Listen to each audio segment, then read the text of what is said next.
just didn't want to miss the band, so I'm here now. At least he got it. But I still do have a cell phone and a license. So, before Arlo gets up here, they're going to be setting up their stuff, and then they will have a sound check also. But we have another guest speaker for a Hope in the Hills story, and his name is Tyler Brookman. So let's give him a big warm welcome.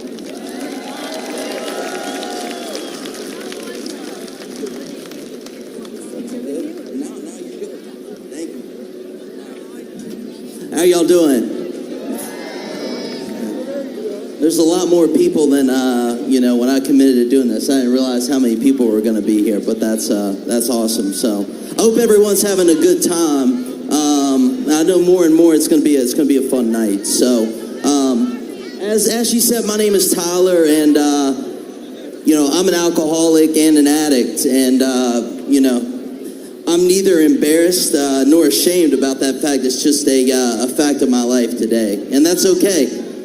And it took a long time for me to get to that point. I've been fighting this thing for a long time, and I've been embarrassed, ashamed of that, and it kept me out there and not where I am today.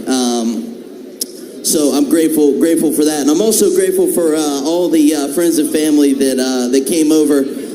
I'm from a little town called Dublin, Virginia. It's yeah. Are there any Virginians out here? Yes. I know there's some people from West Virginia, too.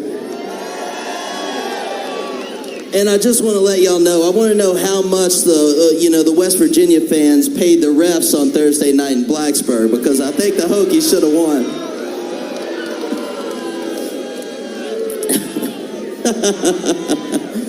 Oh, man, so it's been, a journey, and, first I want to thank all my family and friends that came here tonight.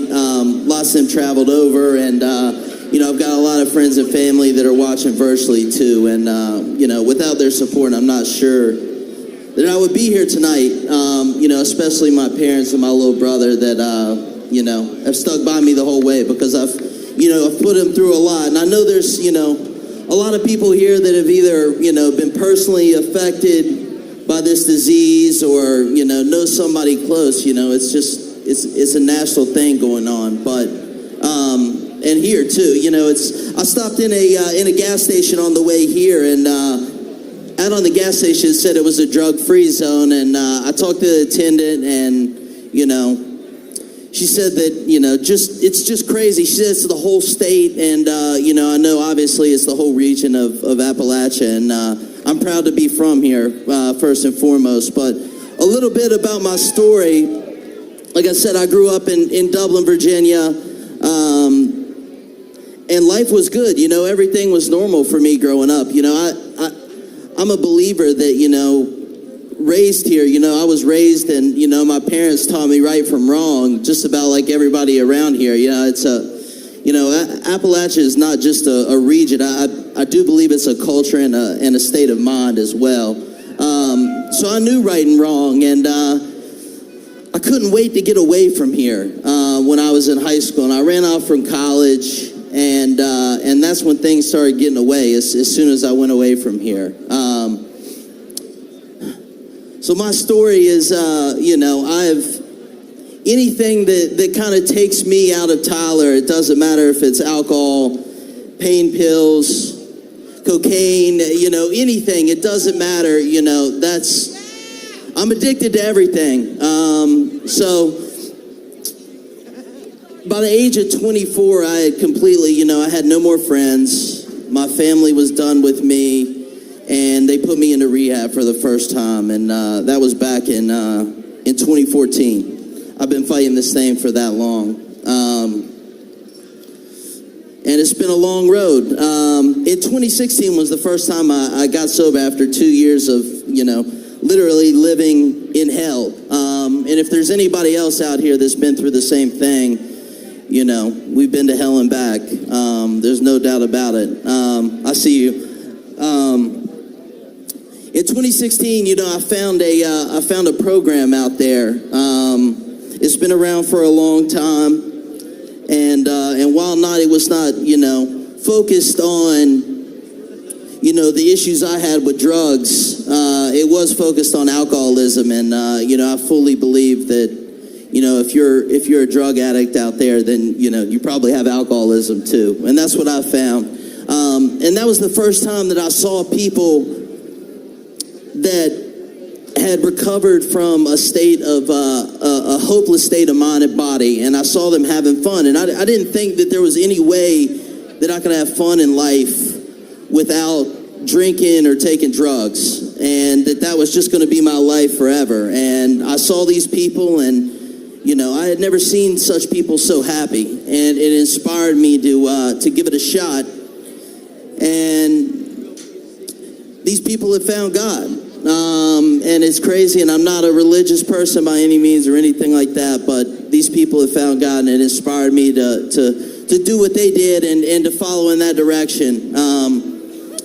Things didn't stay great for me after I got sober in 2016. I went through a lot, and in the pandemic, I found myself out there as bad as, worse than I had ever been. Unfortunately, this disease, it's always with us. And it doesn't matter how long I've been separated from alcohol or drugs. The minute I pick up the first one again, I'm done. And it's worse, it's just as bad or worse than it ever was before. And that's been my experience. I was worse than I ever, worse than I had ever been. And I was one bad decision away from being homeless. Luckily, somebody came into my life. It was no accident. I don't believe in accidents or coincidences these days. It's a God moment. Came into my life, and I got back to the place that I had success before. Oh, that too. To the place that I had success before in Alcoholics Anonymous. I'm just going to say it. So, and I've been through the program, and I got back on my feet, and today life is better than it's ever been before, and it's all thanks to God and a good sponsor and my family and friends that have stuck by me this whole time. But I had to do the work too, and I did honestly, and went through it. And now, I honestly should not. It's a miracle that I'm alive today. I should not be alive, and I hate to tell this story, but it's just the way things are today. Back in the day, they used to, if somebody didn't want to get sober, they would tell them to go back out and do some more research and, really find out if you're an alcoholic. But today, with the stuff that's out there, people go back out and they die.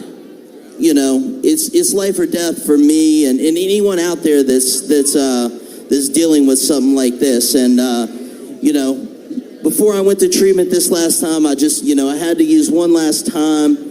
I ended up overdosing right in front of my father. Worst day.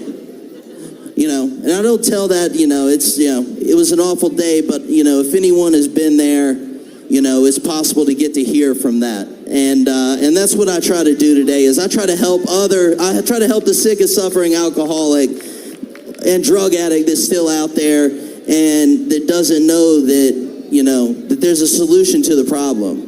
And, I spent last weekend trying to help a young lady get into treatment, and she just wouldn't see the way. And I'd never related to it so much as, just wanting one more time, because that's what my brain tells me, that, it's going to be the last time and this and that. But,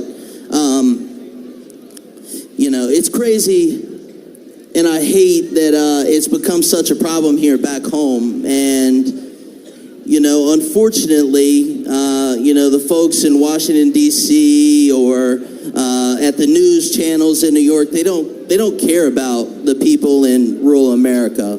and how the drug epidemic has affected them here. You know, they want to pull people off the streets in the inner cities and things, but I just want to let everyone here know that, you know, I haven't forgot about you here. For all the people that are, you know, struggling with addiction here at home in Appalachia, Virginia, West Virginia, Kentucky, it doesn't matter. You know, I see you, and I'm here for you to talk. If you ever want to come to the other side and have some of the solution, because it's a life beyond my wildest dreams that I never thought I'd have, and there's no better feeling in the world to me than helping somebody else, and that's my life goal now. You know, I think that's truly the reason that I didn't die in that hospital in Florida in front of my dad, is because, you know, I'm on a mission here from God to help somebody else, and you know, I'm so grateful for the opportunity to come up here and speak in front of all these people tonight.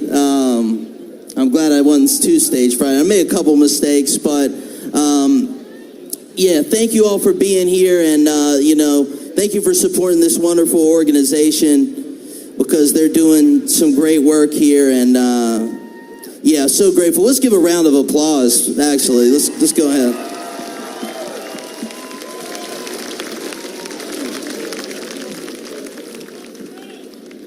And yeah, I hope to continue to, you know, like I said, I wanted to get away from here my whole life, but this is home, and every time I travel back here, I just can't wait to get back. I mean, this is, you know, it's truly God's country. It's just, there's nothing like it. So, thank y'all again for listening to me ramble a little bit, and if anybody out there is struggling and wants to talk, I'll be around all night. So, thank you guys.